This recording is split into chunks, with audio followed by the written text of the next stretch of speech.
नमस्कार विद्यार्थी मित्रांनो, आजच्या व्हिडिओमध्ये आपण population growth and variation among nations, लोकसंख्या वाढ आणि राष्ट्रांमध्ये या लोकसंख्या वाढीमध्ये असलेला फरक या मुद्द्याचा अभ्यास करणार आहोत.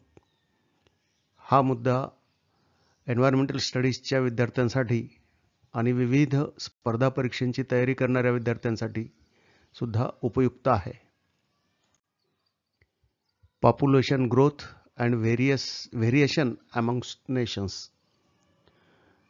Population growth refers to increase in the number of individuals in a population. म्हणजे लोकसंख्येच्या संख्येतील झालेली वाढ, व्यक्तीतील झालेली वाढ म्हणजे लोकसंख्या वाढ. It can be influenced by various factors including birth rate, death rates, immigration and immigration. Different nations experience varying rates of population growth due to their unique social, economic and political circumstances. ही लोकसंख्या वाढ जी आहे ती विविध घटकांमुळे प्रभावित होते. यामध्ये जन्मदर, मृत्यूदर, स्थलांतर म्हणजे देशांतर्गत आणि इतर देशामध्ये होणारे स्थलांतर, वेगवेगळ्या राष्ट्रामध्ये त्यांच्यामध्ये असणाऱ्या युनिक, ज्याला अद्वितीय म्हणतो आपण, तेथील सामाजिक वातावरण, आर्थिक वातावरण, परिस्थिती आणि राजकीय परिस्थिती, या सगळ्या कारणांमुळे तेथील लोकसंख्या सातत्याने वाढत किंवा घटत चाललेली आपण पाहतो. फॅक्टर्स इन्फ्लुएन्सिंग पॉप्युलेशन ग्रोथ, लोकसंख्या वाढीवर प्रभाव टाकणारे घटक कोणते आहेत? तर बर्थ रेट, जन्मदर. The number of live births per 1000 people in a year. जन्मदर कशाला म्हणतात? तर प्रतिवर्षामध्ये 1000 लोकांमध्ये होणाऱ्या जन्मांची संख्या म्हणजे जन्मदर आहे. Higher birth rates contribute to faster population growth. जन्मदर जर अधिक असेल तर लोकसंख्या वाढ ही जलद होते. Death rate, the number of deaths per 1000 people in a year. एका वर्षामध्ये 1000 लोकांपैकी किती लोकांचा मृत्यू होतो हा दर म्हणजे मृत्यूदर. Lower death rates can lead to population increase. आणि मृत्यूदर जर कमी असेल तर लोकसंख्या वाढू शकते. जन्मदर अधिक आणि मृत्यूदर कमी असं असेल तर लोकसंख्या वाढते. Immigration, the process of individuals moving into a country. व्यक्तींचे देशांतर्गत स्थलांतर म्हणजे immigration. Higher immigration rates can boost population growth. उच्च स्थलांतरामुळे, स्थलांतर होण्याच्या दरामुळे लोकसंख्या वाढू शकते. Emigration, the process of individuals leaving a country. Higher emigration rates can slow down population growth. व्यक्तींचे देश सोडून जाणे म्हणजे इमायग्रेशन. आणि ह्या इमायग्रेशनचा दर जर अधिक असेल तर ज्या देशातून ही लोकसंख्या निघून जात आहे तेथील लोकसंख्या वाढ कमी होते. पुढचा मुद्दा आहे फर्टिलिटी रेट, फलनक्षमता दर. The average number of children a woman is expected to have during her life time. फलनक्षमता दर म्हणजे काय? एखाद्या स्त्रीने तिच्या आयुष्यात किती मुले जन्माला घालण्याची अपेक्षा आहे तो दर. Higher fertility rates lead to higher population growth. फलनक्षमता दर जर अधिक असेल तर त्यामुळे सुद्धा लोकसंख्येमध्ये वाढ होते. Economic development, countries with higher economic development tend to have lower population growth rates due to better access to education and family planning services.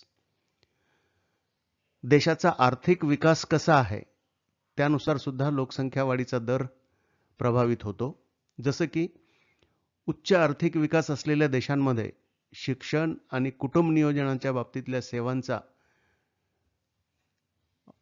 अधिक चांगला प्रभाव असल्यामुळे लोकसंख्या वाढ कमी दराने होते. कल्चरल अँड सोशल नॉर्म्स, सांस्कृतिक आणि सामाजिक नियम, societal beliefs and practices can influence birth rates.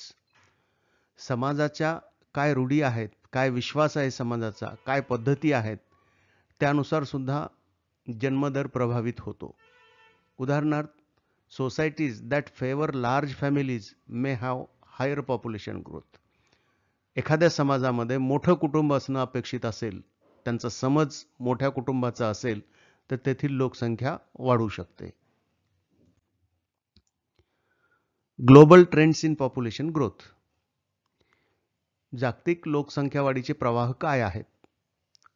Developed नेशन्समध्ये म्हणजे विकसित राष्ट्रांमध्ये countries such as the United states, Canada and most of Europe experience slower population growth rates. विकसित राष्ट्रांमध्ये युनायटेड स्टेट्स, कॅनडा आणि युरोप सारख्या या देशांमध्ये लोकसंख्या वाढीचे दर हे कमी आढळून येतात. This is often due to lower birth rate and higher standard of living. तेथील जीवनमान खूप उच्च आहे आणि जन्मदर कमी आहे, म्हणून त्या ठिकाणी लोकसंख्या वाढीचा दर विकसित राष्ट्रांमध्ये कमी दिसून येतो. डेव्हलपिंग नेशन्स, विकसनशील राष्ट्रांमध्ये काय आहे पाहूया. Countries in Africa, Asia and Latin America generally experience higher population growth rates. These regions often have higher birth rates and lower access to family planning resources. Africa, आशिया आणि लॅटिन अमेरिका यासारख्या विकसनशील राष्ट्रांमध्ये उच्च जन्मदर आहे आणि कुटुंब नियोजनाच्या संसाधनांची उपलब्धता कमी आहे. त्यामुळे या देशांमध्ये लोकसंख्या वाढीचा दर हा उच्च आहे. What about China and India? These two countries have the largest population in the world. चीन आणि भारत या दोन देशामध्ये जगातील सर्वात मोठी लोकसंख्या असणारे हे देश आहेत. China has implemented policies like one child policy. आता त्याच्यामध्ये रिलॅक्सेशन दिलेलं आहे टू कंट्रोल पॉप्युलेशन ग्रोथ. म्हणजे चायनामध्ये एकच बालक एका कुटुंबामध्ये असावं असं धोरण त्यांनी केलेलं होतं, ज्यात आज सध्या शिथिलता दिलेली आहे. पण ते लोकसंख्या वाढीचं प्रमाण कमी करण्यासाठी त्यांनी हे धोरण अवलंबलेलं होतं. India is focusing on family planning and education to manage its population growth. भारतामध्ये कुटुंब नियोजन आणि याबाबतच्या शिक्षणावर लक्ष केंद्रित केलं जात आहे, हा लोकसंख्या वाढीचा दर रोखण्यासाठी. Population variation among nations. राष्ट्रांमध्ये लोकसंख्येच्या वाढीच्या बाबतीत काय फरक आहे हे पाहूया. हाय पॉप्युलेशन ग्रोथ कंट्रीज कोणत्या आहेत? Nigeria. High fertility rates and decreasing mortality rates contribute to rapid population growth. नायजेरियामध्ये उच्च फलनक्षमता दर आहे आणि मृत्यूदर कमी आहे, यामुळे तेथील लोकसंख्या जलद गतीने वाढत आहे. Ethiopia. Similar trends to Nigeria with a high fertility rate driving population increases. इथिओपियामध्ये सुद्धा नायजेरियासारखीच प्रवृत्ती आहे. येथे सुद्धा उच्च फलनक्षमता दर असल्यामुळे यांची लोकसंख्या सुद्धा जलद गतीने वाढत आहे. मॉडरेट पॉप्युलेशन ग्रोथ कंट्रीज कुठल्या आहेत? मध्यम लोकसंख्या वाढीचे देश कोणते आहेत? The United States. Growth is moderate due to immigration and relatively stable birth rates. येथे स्थलांतर आणि तुलनेने स्थिर जन्मदर असल्यामुळे येथील लोकसंख्या मध्यम गतीने वाढत आहे.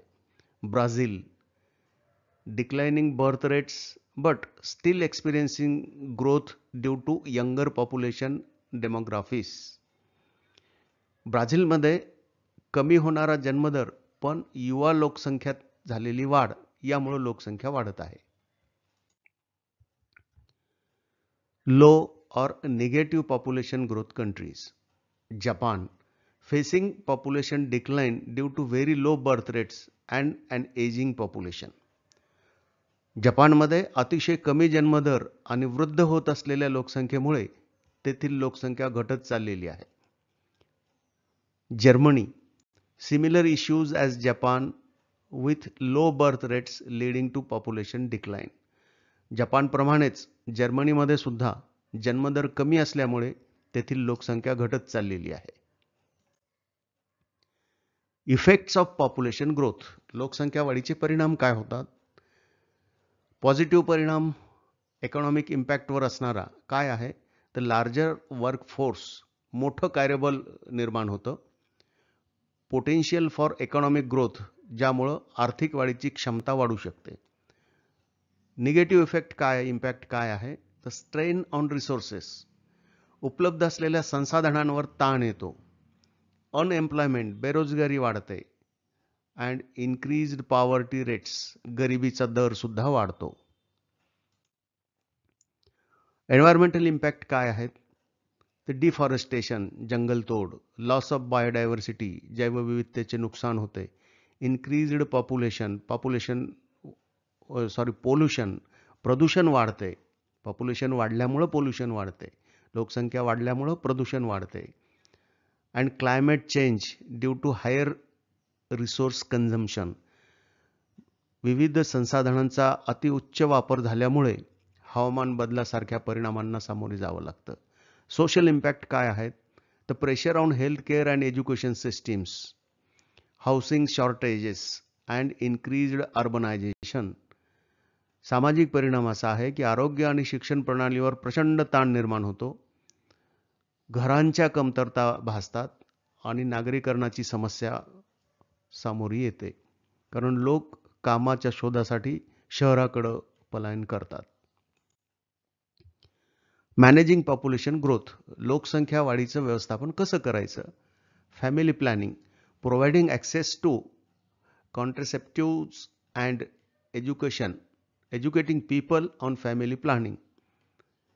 लोकांना गर्भनिरोधक साधनांचा माहिती देणे, त्यांना त्यांची उपलब्धता करून देणे आणि कुटुंब नियोजनाविषयीचं शिक्षण देणे, हे करून आपण लोकसंख्या वाढीचं व्यवस्थापन करू शकतो. Education, particularly of women, as higher education levels correlate with lower fertility rates. शिक्षणामध्ये विशेषतः महिलांचं शिक्षणाचा प्रसार करणं आवश्यक आहे, कारण जेव्हा महिलांची शिक्षणाची पातळी उच्च होते तेव्हा त्यांची फलनक्षमता दर हा कमी होण्याची शक्यता असते, कमी होतो. म्हणून त्यांना शिक्षित करणं आवश्यक आहे. Economic development. Improving living standards can naturally reduce birth rates. आर्थिक विकासाने जीवनमान सुधारल्याने नैसर्गिकरित्या जन्मदर कमी होऊ शकतो. गव्हर्नमेंट पॉलिसीज, सरकारी धोरणे, incentives for smaller families and policies to balance immigration and emigration. लहान कुटुंबांना सरकारी धोरणाद्वारे प्रोत्साहन देणे, देशांतर्गत आणि देशाबाहेरील स्थलांतर संतुलित करण्याचं धोरण आखणे, या गोष्टीमुळे सुद्धा लोकसंख्या वाढीचा दर नियंत्रित करता येतो. एकंदरीतच पाहिलं आपण तर population growth varies significantly among nations due to a complex interplay of social, economic and political factors.